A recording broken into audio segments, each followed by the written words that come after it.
ኢላሂ ያ ወዱድ አፉ በለን፣ ቀልባችን ይጽዳ ምህረትህን አድለን። በተከበረው ወርህ አዝነህ ተቀበለን። ኢላሂ ተቀበለን ተቀበለን።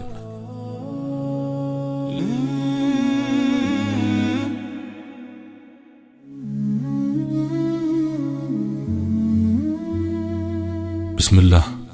اللهم لك الحمد كما ينبغي لجلال وجهك وعظيم سلطانك، والصلاة والسلام على حبيبنا رسول الله وعلى آله وصحبه ومواله. السلام عليكم ورحمة الله وبركاته. كزيه بفيت لما نم يلتسد للنبي محمد عليه الصلاة والسلام أمة بجا برمضان وري يتسد أن ليو يهونو أمست نقراتوش. عندنا የጾምኛ ሰው የአፍ ሽታ አላህ ዘንድ ከሽቶ የበለጠ ነው። ሁለተኛ እስከሚያፈጥሩ ድረስ መላእክቶች ከአላህ ምህረትን ይለምኑላቸዋል።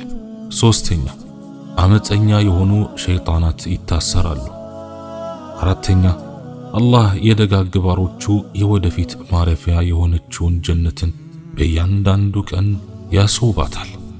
አምስተኛ በሌሊቱ መጨረሻ ላይ ወንጀላቸው ይማርላቸዋል። اللهم إنك عفو تحب العفو فاعف عنا። ስለሆነም እነዚህን ትሩፋቶች ለማግኘት በመልካም ስራዎች መሽቀዳደም አለብን።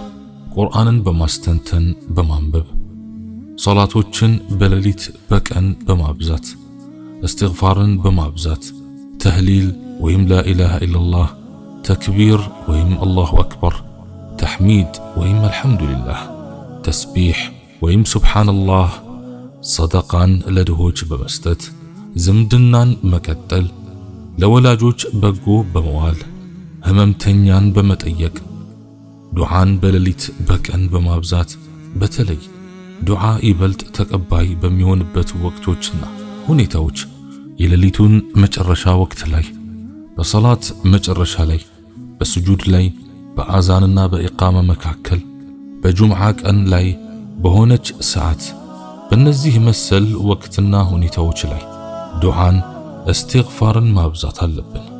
አላህ ስብሓንሁ ወተዓላ በበርካታ ዓለማዊና መንፈሳዊ ምክንያቶች ጾምን ግዴታ አድርጓል። ከነዚህ መካከል የሚከተሉት ይገኙበታል። አንደኛ የአላህን ፍራቻ ማጥናት። ጾም አንድ ባሪያ የሚወዳቸውን ነገሮች ወይም ፍላጎቶቹን በመተው ስሜቱን በመጫን አላህን የሚገዛበት አምልኮ በመሆኑ በሁሉም ስፍራና ወቅት በድብቅም ሆነ በይፋ ነፍሱን በአላህ ፍራቻ እንዲያንጽና የአላህን ምርመራ እንዲያስተነትን ያደርገዋል። ኢላሂ ቸሩ ጌታ አፉ በለን፣ ቀልባችን ይዙዳ ምህረቱን አድለን። በተከበረው ወር ስራዎቻችን ተቀበለን፣ ኢላሂ ተቀበለን። አላህ ስብሓንሁ ወተዓላ እናንተ ያመናችሁ ሆይ ጾም በእነዚያ ከናንተ በፊት በነበሩት ህዝቦች ላይ እንደተጻፈ በእናንተም ላይ ተጻፈ፣ ልትጠነቀቁ ይከጀላልና ብሏል። ሁለተኛ ከወንጀልና ከኃጢአት በመራቅ ላይ ስልጠና ወይም ልምምድ መስጠት። አንድ ጾመኛ ሐራም ነገሮችን በመከልከል የአላህን ትዕዛዝ ማክበር ከቻለ የወንጀልና የኃጢአት ስሜቱን በመለግቡምና አላህ ከገደበው ወሰን በመጠበቁ በስህተት ላይ ባለመዘውተር የበለጠ ቻይ ይሆናል። ነቢዩ ዓለይሂ ሰላቱ ወሰላም እንዲህ ብለዋል፣ የሐሰት ንግግርና በሱም መስራትን ያልተወሰው አላህ ስብሓንሁ ወተዓላ ምግብና መጠጡን ከመተው ጉዳይ የለውም። ቡኻሪ ዘግቦታል። ውሸት ማውራትና በውሸት መስራት ያልተወሰው ለጾም የተደነገገለትን ዓላማ በሥራ ላይ አላዋለም ማለት ነው። ሶስተኛ ችግረኞችን ማስታወስና መደገፍ። ጾም የተራቡና የተቸገሩ ሰዎችን ሕይወት የሚካፈሉበትና ዓመቱን ሙሉ በችግርና በሰቆቃ የሚያሳልፉትን ድሆች ሁኔታ የሚያስታውሱበት የአምልኮ ዘርፍ ነው። ትክክለኛ የአላህ ባሪያ ድሃ ወንድሞቹ ምን ያህል በረሃብና በጥማት እንደሚቸገሩ ያስታውሳል። በመሆኑም ለእነርሱ የእርዳታ እጁን በመዘርጋት የሚቻለውን ሁሉ ያደርጋል። እስቲ ከጾም ትሩፋቶች በከፊሉ እንመልከት። ጾም በኢስላማዊው ሕግ የተደነገጉ በርካታ ትሩፋቶች አሉት።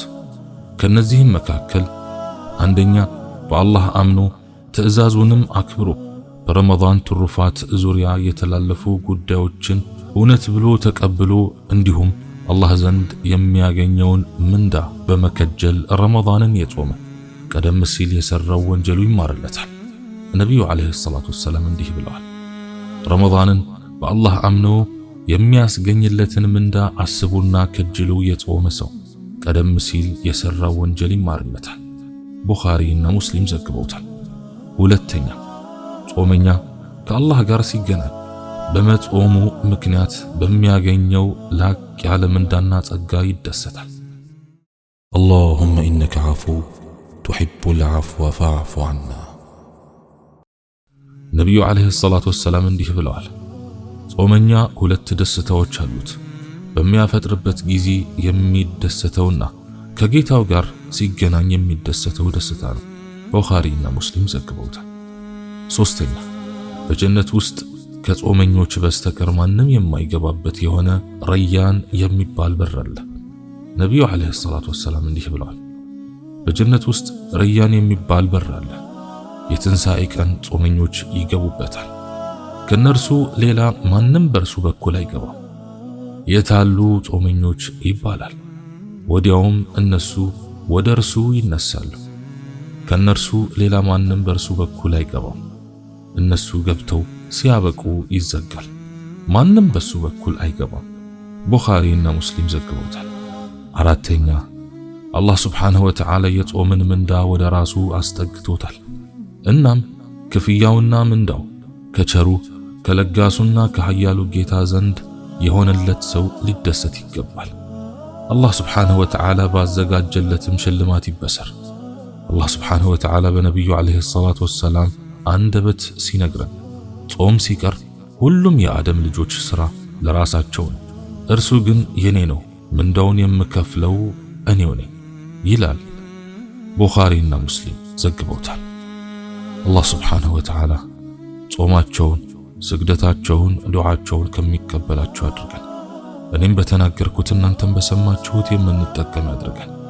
ሱብሓነከ አላሁመ ወቢሐምዲክ አሽሀዱ አን ላ ኢላሃ ኢላ አንተ አስተግፊሩከ ወአቱቡ ኢለይክ وآخر دعوانا أن الحمد لله رب العالمين والسلام عليكم ورحمة الله وبركاته.